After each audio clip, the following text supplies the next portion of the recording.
কিছুই নেই, সামান্য একটুকু জমি আর একটা মাটির ঘর। দাদার চিঠিতে লেখা ছিল আমরা যেন 5 ভাই গ্রামেই বসবাস করি, শহরে যাতে আর আমরা ফেরত না যাই। তাই আমরা আমাদের সকল চাকরি ছেড়ে দিয়ে গ্রামের দিকেই চলে আসছি। দুনিয়া থেকে চলে যাওয়ার আগে দাদা আমাদেরকে শুধুমাত্র একটা কথাই বলে যায়, বাবারা, আমাদের যতটুকু জায়গা জমি আছে ওটাই তোমাদের ভরসা। ওই মাটিকেই আপনকিরা ভালোভাবে সৎভাবে জীবন কাটাইবা। এছাড়াও আমার দাদা বলতো, দুনিয়াতে হয়তো সবাই তোমাকে ঠকাবে, কিন্তু মাটি কাউরে ঠকায় না। আর এরপর থেকেই শুরু হয় আমাদের জীবন যুদ্ধ। আর এই জীবন যুদ্ধ নিয়ে চলন শুরু করি আমাদের নতুন সিজন, নতুন সিরিজ র্যাঞ্চ সিমুলেটর পার্ট 1। ভাই ভাই মিলায়া থাকবা আর জমিটার খেয়াল রাখবা। ভাই ভাই আমি ফার্স্ট শট। তো যাই হোক গাইস, আপাতত আমাদের কাছে হচ্ছে $1100, অর্থাৎ বাংলা টাকায় 1,20,000 টাকার মতো। তো এই টাকা দিয়েই আমাদের এখন জীবনযাপন কাটাইতে হবে। জীবনযাপন মানে কিভাবে আমরা আসলে জীবিকা নির্বাহ করতে পারি, কিভাবে বেঁচে থাকতে পারি, ওইটা আমাদের এখন দেখতে হবে।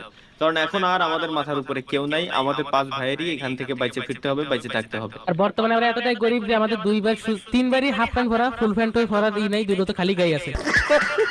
যাওয়া যাক আমাদের সেই নির্ধারিত জায়গার দিকে and শুরু করা যাক, আসেন। প্রথম এখন হচ্ছে আমরা দেখতে যাচ্ছি এই জায়গায় যে আমাদের বাপ দাদারা আসলে আমাদের জন্য মূলত টাকার পাশাপাশি আর কিছু রেখে গেছে কিনা। টাকার পাশাপাশি কি রেখে গেছে স্বপ্ন, এখন আপাতত আমাদের জন্য এটা হতো। বাঙ্গা ছোড়া কিছু বাড়ি ছাড়া তো আর আমি কিছু দেখতেছি না। এটা কি? এটা ঘুমানোর জায়গা? ঘুমানোর জায়গা তাও দুইজনের, কিন্তু আমরা 5 জন ঘুমাবো কি করে?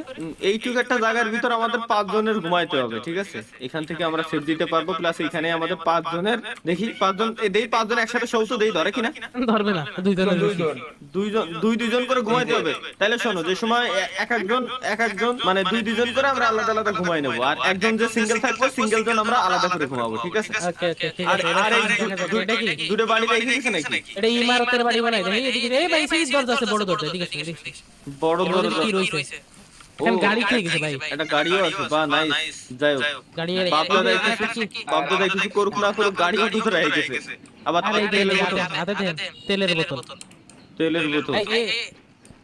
তেলের বোতলটা তুই আসলে দেখি আর কিছু আছে কিনা। চলো আগে এক্সপ্লোর করে আসি যে আমাদের জন্য কি কি রেখে গেছে আর আমরা কিভাবে বাইসে থাকবো। এখন খাবার দাবারও আমাদের ম্যানেজ করতে হবে, কোনো কিছুই আমরা করতে পারিনি, ঠিক আছে? এই জায়গা কি এই ভাই? জায়গায় কিছু একটা আছে, এই জায়গায় মনে হয় এই মুরগি মুরগি, দুটো মুরগি। এবার মুরগি তুই। মুরগি লালন পালন করতে, এটা তো ভুলেই গেছি। থাক, এই ধরে একটা বাস্কেট দিছে। হ্যাঁ মুরগি দূরে থাক। এই এটা কি? তারিকুল ভাই রাতে কি বাক্স? দেই বাক্স। এই বাক্স রাখছি ভাই। না ভাই দেখো কি এটা এটা মানে মুরগির খাবার নাকি এর ভিতরে? হয়তো মুরগির খাবার দেবো। চুলা